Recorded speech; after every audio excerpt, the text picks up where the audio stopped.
Dahil sa sobrang init, gumala ako.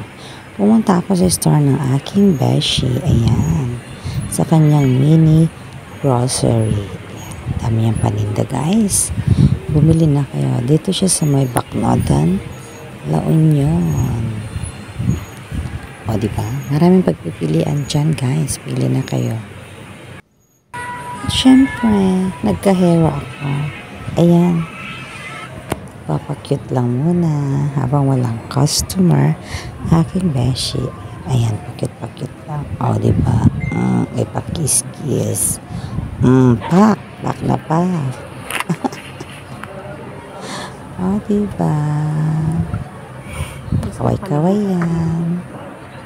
Pakyut na naman. O, diba? O, ikaw na.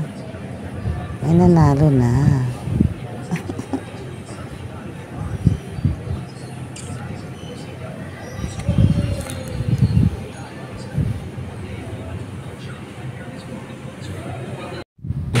Kita niyo naman, naghalo-halo ako. Ayan, tikman natin.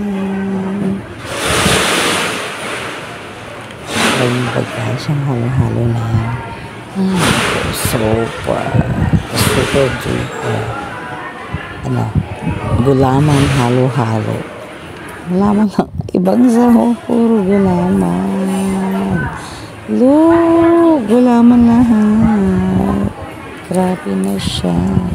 Tapos 60 pesos pa. Ang mahal-mahal. May gulay.